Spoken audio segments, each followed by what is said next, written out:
Hi, I'm Brent Barnett on Brownfield Ag News, reporting to you from the Iowa FFA State Convention here in Ames.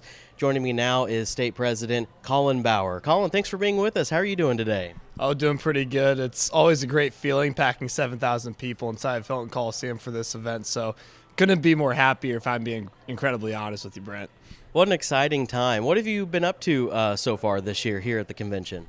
So today is kind of the first day that a lot of members and advisors get to spend some time here in Hilton. Yesterday we spent a lot of the day setting everything up for us to have a super successful convention. I've been watching a few of the talent acts here in the last probably hour or so, and I've been nothing but impressed, and super excited to see Hilton Coliseum flooded with Blue Jackets today.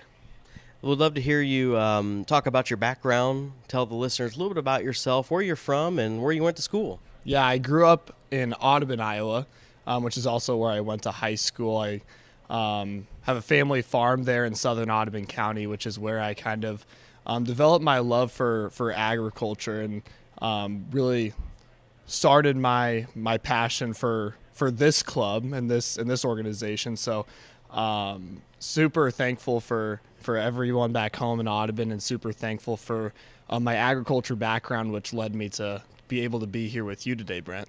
That's awesome. So your term as state president will be winding down here this week, but could you reflect, Collin, what this experience has been like for you and things that you've learned along the way? Yeah, no, this year has been great, but also my 7 years of active membership within this organization has been incredible all the way through.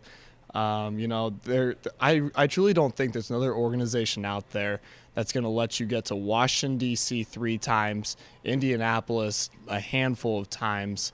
I've gotten to leave the country twice. There's just simply not another place in education out there where you're going to be able to get those types of experiences. So as I look back, and if I can give any piece of advice to anyone listening, this organization is giving you opportunities that you're not going to be able to find in the education system anywhere else. And I think it's truly a testament to that, seeing 7,000 people here today, all here celebrating the same thing, here for the same purpose. And it's truly it's not only like a full circle moment for me, but it's also just testifies exactly what this organization is here to do. So it's been super, super fun the last 7 years.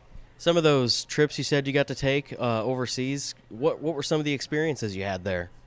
So I've been to Australia, I've been to Spain, I've been to Portugal, and visiting all 3 of those countries were super, super great. Not only did we get to do the touristy type of stuff that you would get to do going on those types of trips, but we also got to visit some farms and see agriculture firsthand in another country, in several different parts of the world, and that was super fascinating, super cool to see. We also got to talk to some people that work on the policy side of things, that are United States ambassadors over there across seas. So that was a ton of fun, super cool to hear not only like the policy side of things, but also see, how do agricultural practices work somewhere else. And it was super fascinating to see. One thing I did learn, one big takeaway I did have from that is that, no matter where you're at in the world, whether you're in Australia, whether you're in Europe, farmers act the same. Farmers are always super welcoming people. You're always kind of greeted with a plate of cookies whenever you go to another farm like that. So super cool and fascinating stuff, and learned a lot through those experiences.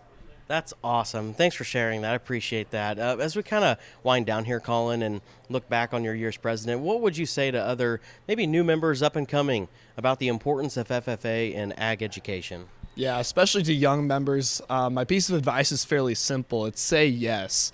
Whether that's to a service project your advisor asks you to do, whether that means you're going to leave the state, whether that means you're going to enter in a new contest or talk in front of a bunch of people, my piece of advice is fairly simple, and that's to say yes to those opportunities. Because at one point in time, I was a young member just like that and had no intentions or understanding that this is where I would end up. And if you simply say yes and take advantage of those opportunities, no matter what your aspirations are, you're going to find more success by taking advantages here in this FFA organization. So say yes.